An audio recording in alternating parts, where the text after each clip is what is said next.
So he had nothing but prayer.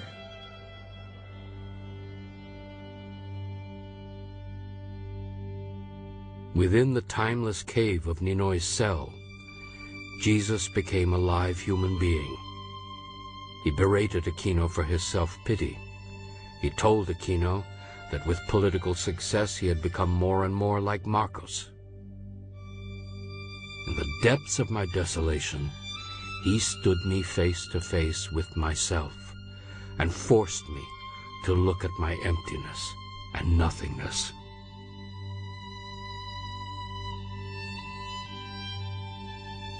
And that Fort Magsaysay, I think, was the turning point.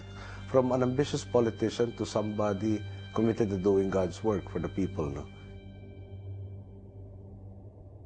I have read Mahatma Gandhi in prison. And this frail man, this man of almost 60 years old, barely 96 pounds, fought the entire British Empire and caused that empire to collapse. Why? Because he had an indomitable spirit. He had a moral spirit. And as long as man will refuse to be defeated, you are never defeated. Marcos tried anew to silence Aquino with trumped-up charges, a military tribunal, and the threat of death. His lawyers came often to defend him, but Aquino dismissed the tribunal as a farce. He refused to participate. He remained defiant, arguing, to a citizen of democracy, to protest is not only a right, it is a duty. Never did he show that his spirit was low. That was remarkable. At all times, he showed the vibrancy of a leader. He was sentenced to death before a firing squad. He responded with a hunger strike. One of his priests told him that he was acting cowardly, that it would be more courageous to live.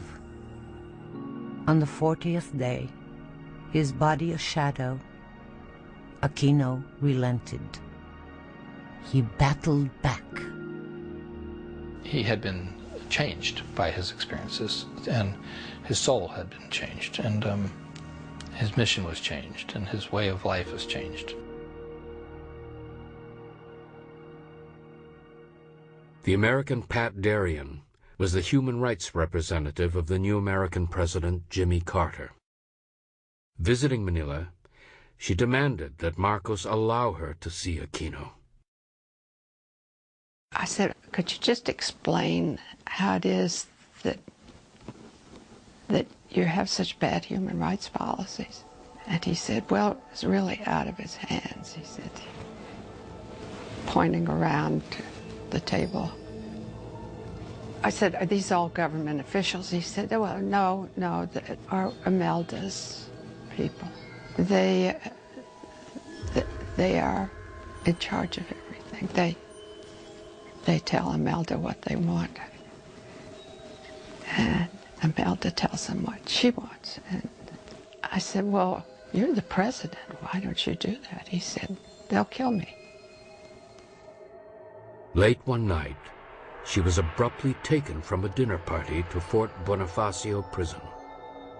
I said, I don't want you to be punished in some way for this discussion that you didn't even know about.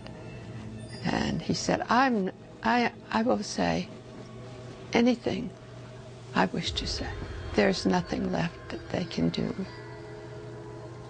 And he told about how the people were suffering, how the Marcoses were stealing money. Everybody was expected to pay homage to them. He thought that Imelda was the one that really did the trick. Felt that he was too dangerous, that he was a rival. The imprisoned Aquino had become an international symbol of democratic opposition to dictatorship. Through Cory, he reached out to South Korea's Kim Dae-jung, who was imprisoned under similar circumstances. Dear Mrs. Kim Dae-jung, I share your sufferings. please tell your husband that we, the Aquinos from the Philippines, think of him and remember him in our prayers. I pray that God will continue to help us and eventually guide us to better times. When the wheel of fortune finally turns in our favor, I look joyfully to meeting you and knowing you better. Sincerely, Cory Aquino. Under pressure from the U.S., Marcos attempted in 1978 to legitimize his rule by staging an election.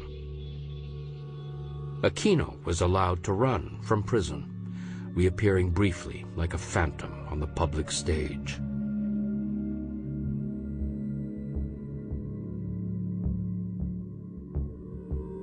At a highly controlled meeting with the press, Aquino was trim, fit, and well-groomed. After 5 years, Mr. Marcos says, I am going to call an interim batasan. This is an opportunity that we should not lose. For 45 days, at least we can campaign and hopefully elect some of our men to the IBP. The parliament, to be a real parliament, must need genuine opposition. Not a pseudo-opposition, not an opposition of the majority party, but a real, committed, genuine opposition. He threw constraint to the wind. We would like, Mr. Marcos, to allow the IBP to investigate the Westinghouse-Dicini deal. Why was Mr. Dicini given not only commission as Perdis, commission as Asia Industries, and then on top of that, Mr. Dicini was given exclusive subcontract for all the civil works, and on top of that, a very unknown insurance company of Mr. Dicini got a whooping underwriting policy of $648 million for the entire project. Aquino was allowed out of prison only once, for a television broadcast, in which he famously defended himself from hostile questioners and continued his attack on martial law. Through intermediaries, he organized a slate of 21 candidates to run with him for Congress, mostly from Metro Manila. Lakas ng bayan, power of the people. That name Ninoy gave to the party that was challenging Marcos in the Metro Manila area, Lakas ng Bayan. They set up 6 rallies for the night. And the first one was in Parañaque. That's a little outside north of Manila. And so we got there, the stage was set, the speakers were on, and when the candidates started to speak, there were exactly 12 people and 6 dogs. One of the candidates said, "A whisper is louder than a shout. Whisper to your family. Whisper to your friends. Vote straight Laban." The trickle became a crowd, the crowd a throng. The symbol of resistance, the sign of the L, came into widespread use. It represents the word laban, which in English means fight. When you do something like this, that means you're ready to fight for what you believe in. The night before the election, April the 6th, activated by the chain letter that passed underground from trusted friend to trusted friend, running through the night, the people of Manila produced a great barrage of noise.